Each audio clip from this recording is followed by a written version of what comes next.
সরকারি চাকরিতে কোটা বাতিল এবং 2018 সালের পরিপত্র পুনর্বহালের দাবিতে ফের আন্দোলনে নেমেছেন শিক্ষার্থীরা। প্রথম এবং দ্বিতীয় শ্রেণীর সরকারি চাকরিতে মুক্তিযোদ্ধা কোটা বাতিলের সিদ্ধান্ত অবৈধ ঘোষণা করে দেয়া হাইকোর্টের রায় বহাল রাখে আপিল বিভাগের চেম্বার আদালত। এ বিষয়ে পূর্ণাঙ্গ বেঞ্চে শুনানির জন্য আগামীকাল দিন ঠিক করা আছে। বুধবার দুপুরে ঢাকা বিশ্ববিদ্যালয় কেন্দ্রীয় গ্রন্থাগারের সামনে জড়ো হন আন্দোলনরত শিক্ষার্থীরা। এরপর বিক্ষোভ মিছিল নিয়ে ক্যাম্পাস ঘুরে শাহবাগ মোড় অবরোধ করে তারা। ফলে শাহবাগে হয়ে যে সমস্ত গাড়ি ঘোড়া চলাচল করে সে সব ধরনের যানবাহন চলাচল বন্ধ হয়ে যায়। ওদিকে সংস্কার না সম্পূর্ণ কোটা বাতিল চেয়ে পুরান ঢাকার তাঁতি বাজার অবরোধ করে জগন্নাথ বিশ্ববিদ্যালয়ের শিক্ষার্থীরা।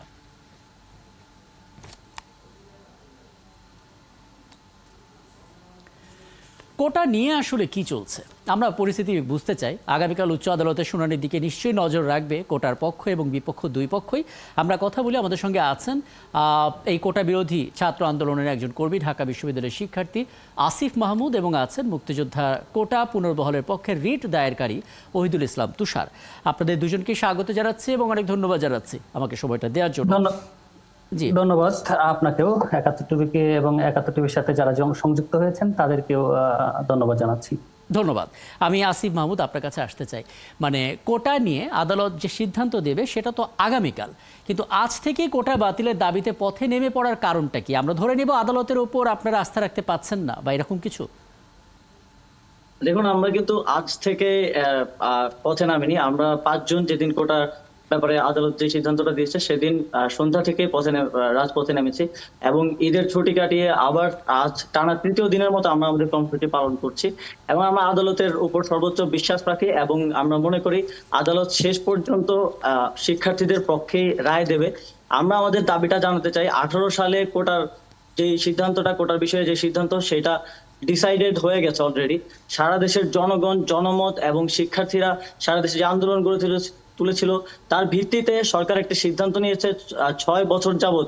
সেই সিদ্ধান্ত অনুযায়ী কিন্তু সরকারি চাকরিতে নিয়োগ হয়েছে।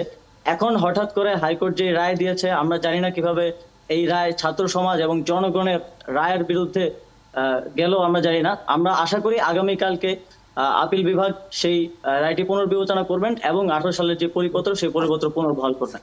আচ্ছা, সেক্ষেত্রে আপনাদের এই দাবিটা মূলত কাদের কাছে? মানে আমরা দেখতে পাচ্ছি এটা তো আদালতে বিচারাধীন, আদালত সেটা জানাবে। দাবিটা আসলে কাদের কাছে?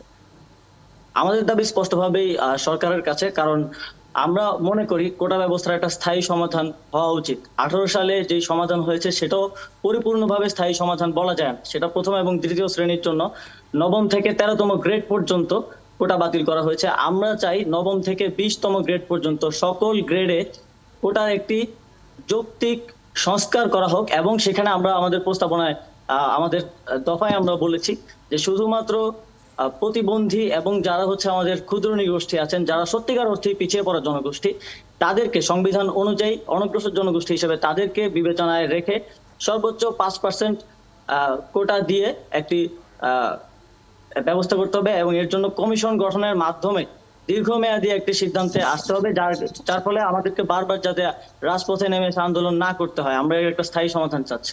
আচ্ছা, আরেকটা বলবেন, তারপরে আমি ওহিদুল ইসলাম তুষারের কাছে যাব।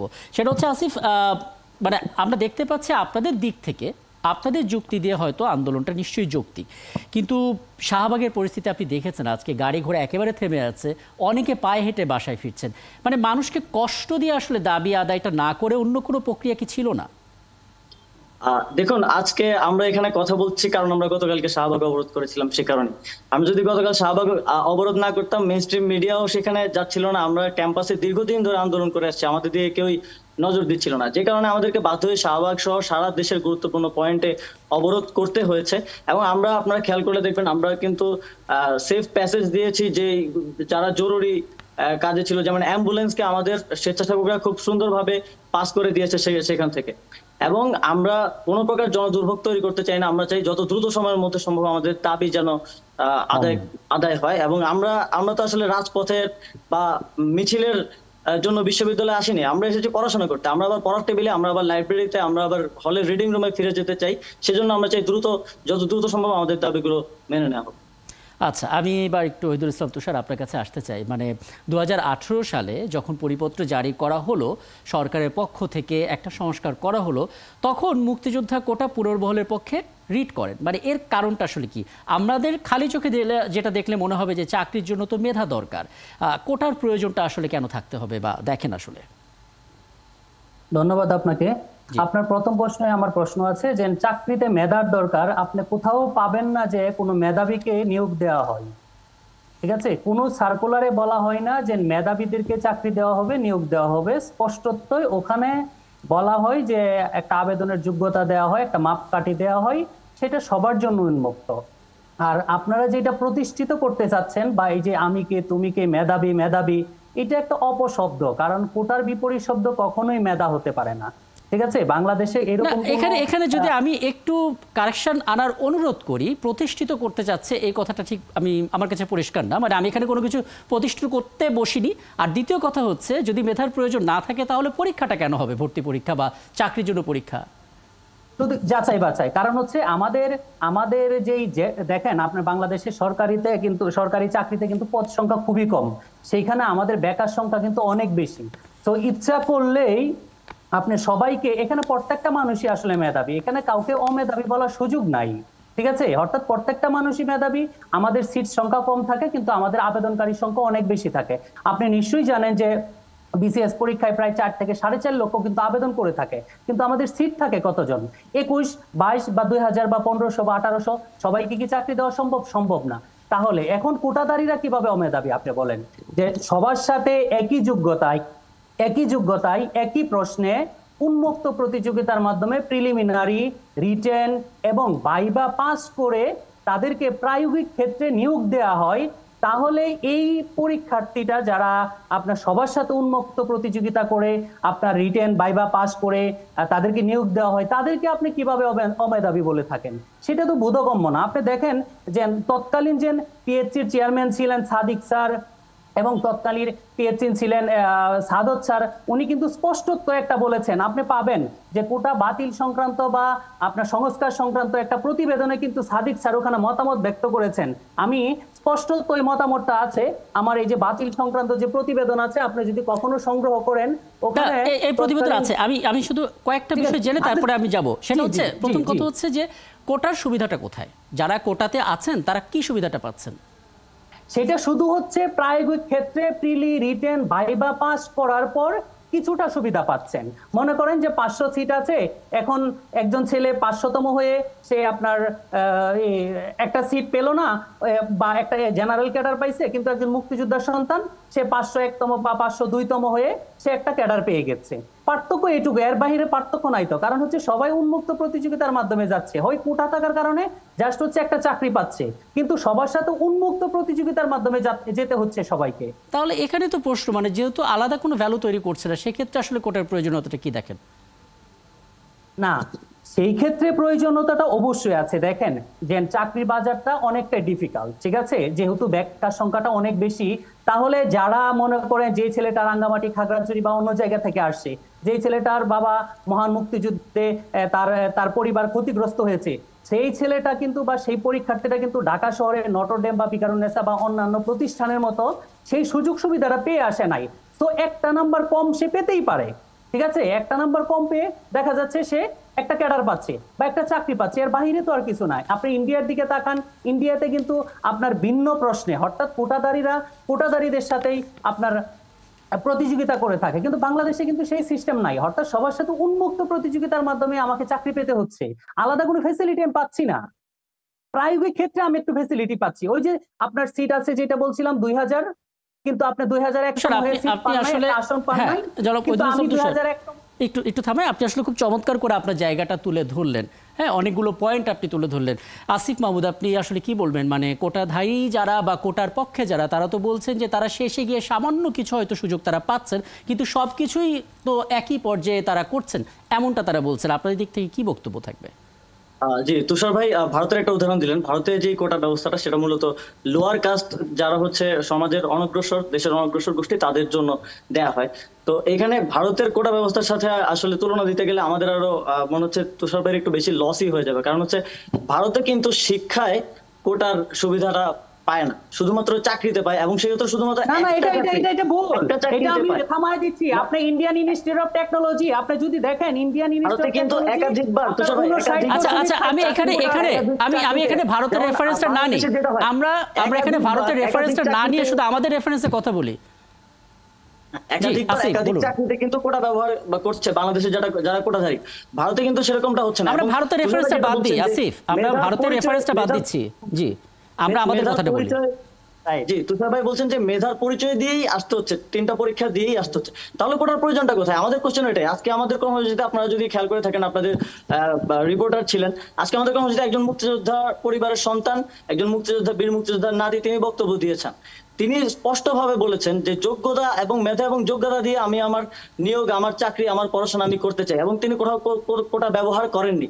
তো আমাদের আজকের কর্মসূচিতে একজন প্রতিবন্ধী শিক্ষার্থী, চট্টগ্রামের একজন প্রতিবন্ধী শিক্ষার্থী, সে ঢাকা বিশ্ববিদ্যালয় ব্যবস্থাপনা বিভাগে পড়াশোনা করে, তিনি পর্যন্ত বলছেন যে আমি প্রতিবন্ধী, আমি অনগ্রসর, কিন্তু আমি শারীরিকভাবে প্রতিবন্ধী, আমি মেধার জায়গায় প্রতিবন্ধী না, আমার মেধা বাকি সবার সমান, আমি প্রতিযোগিতা করে আসতে চাই, আমি নিজে কোটাধারী হিসেবে আচ্ছা পরিচয় দিতে আচ্ছা, চাই। আমি এখানে একটু ওইদুল ইসলাম তুষার আপনার কাছে আসতে চাই।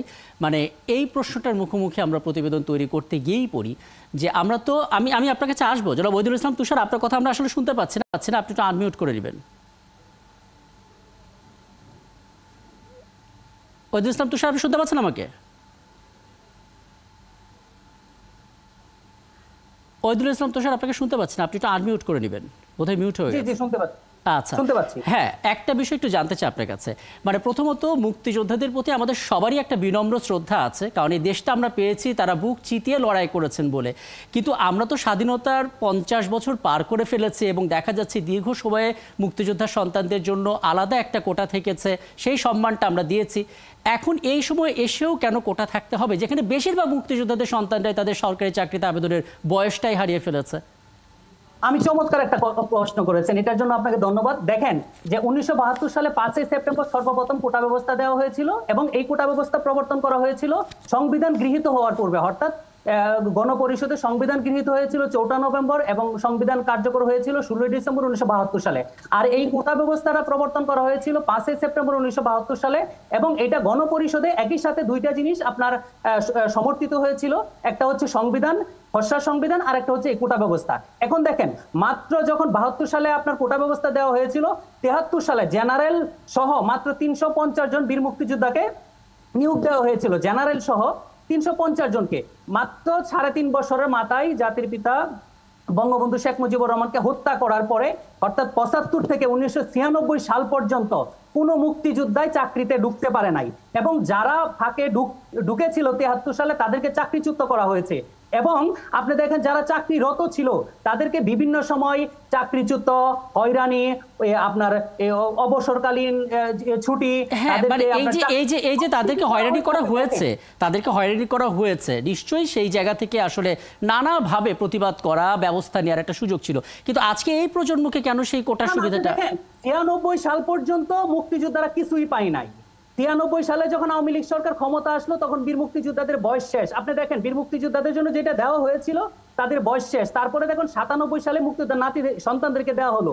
যখন 97 সালে 17 মার্চ সন্তানদেরকে দেওয়া হলো, তখন আওয়ামী লীগ সরকার ক্ষমতা। আওয়ামী লীগ সরকার ওই সময় এসে কোটা কার্যকরের জন্য ওই 2001 সাল থেকে 96 সাল থেকে 2001 সাল পর্যন্ত 10টার মতো পরিপত্র জারি করেছে। প্রত্যেকটা পরিপত্র কোটা স্ট্রিক্টলি অনুসরণের নির্দেশনা দিয়েছে, কিন্তু ওই সময় কোটা অনুসরণ করে নাই। মাঝখানের 21 বছরের যে প্রশাসক নিয়োগ ছিল, তারাই ততদিনে 96 এর পরে তারা নিয়োগ বোর্ডের হর্তাকর্তা হয়ে গেছে, ঠিক আছে। এবং আপনি দেখেন 2001, আমার কাছে সব পরিপত্র আছে, আপনি না, আমার হাতে, আপনার হাতে পরিপত্র আছে, কিন্তু আমার হাতে সময় নেই। আমি আপনার কাছে কেবল একটা বিষয় একটু জানতে চাই। ধরুন আজকে যেহেতু আমি একটু কথা বলি, ওইদুল ইসলাম তুষার, আপনার মতামতটা নিব, তার আগে ছোট্ট একটা বিষয়টি জেনে নিই। ধরুন মানে 50 বছর তো আমরা পার করে ফেলেছি, সেই হিসেবে এখনো কিন্তু যারা আসলে অনগ্রসর ক্ষুদ্র নৃগোষ্ঠী, তারা কিন্তু আসলে তাদের জায়গায় রয়েছে। কিন্তু এই মুহূর্তে সে 30% মুক্তিযোদ্ধা সন্তানদের জন্য কোটা, এবং পরবর্তীতে সেই সংখ্যাটা আবার ঠিক রাখা, মানে এই বৈষম্যমূলক মনে হচ্ছে কিনা আপনার কাছে বিষয়টা? রাইট, এই বিষয়টা দেখেন যে আপনার কোটা বাতিলের আগ মুহূর্তে কোটা সংস্কারকারীরা বর্তমানে যে দাবিটা করেছে, চতুর্থ একটা দাবি দেখলাম গতকাল, যে কোটায় যদি লোক না পাওয়া যায় তাহলে মেধা তালিকা থেকে নিতে হবে। এটা অবশ্যই তারা জানেই না যে কোটা বাতিলের ঠিক পূর্বের মুহূর্তে 2018 সালে 5 এপ্রিল মাননীয় প্রধানমন্ত্রী জনপ্রশাসন মন্ত্রণালয় থেকে একটা আদেশ জারি করিয়েছিলেন যে কোটায় যদি লোক না পাওয়া যায় তাহলে মেধা তালিকা থেকে নিতে হবে। এবং এই যে মহামান্য হাইকোর্ট যে রায় দিলেন সেইখানে কিন্তু স্পষ্টই বলে দিয়েছেন যে যেহেতু আপনার 30% কোটা কিন্তু রাখার একটা বিধান ছিল, অর্থাৎ আপনার writ petition 640610, writ petition 23512, writ petition 206213, এই রায়গুলিতে মুক্তিযোদ্ধা কোটা যথাযথভাবে অনুসরণের জন্য তারা কিন্তু বিভিন্ন সময় ডাইরেকশন এবং রায় দিয়েছিল। কিন্তু বুঝতে এটা পারছি বিভিন্ন জনাব সময়- ওয়াহিদুল ইসলাম তোষা, আসলে আমরা এই আলোচনার ভিতরে গেলে ইতিহাস ঘাটতে গেলে আসলে সময়টা অনেক লাগবে। আপনাদের দিক থেকে যুক্তিগুলো জানার প্রয়োজন ছিল, আসিফ মাহমুদ আপনার কাছ থেকেও যুক্তি জানার প্রয়োজন ছিল, এবং বোধ করে আমরা সেটাই দর্শকদেরকে তুলে ধরার চেষ্টা করলাম। এবং বাকিটা নিশ্চয়ই কালকে আদালত কি রায় দেয়, কি শুনানিতে বলে সেটার উপর নির্ভর করছে, এবং আশা করি তখন আবারও আপনাদের মতামত পাবো। আমাদের সঙ্গে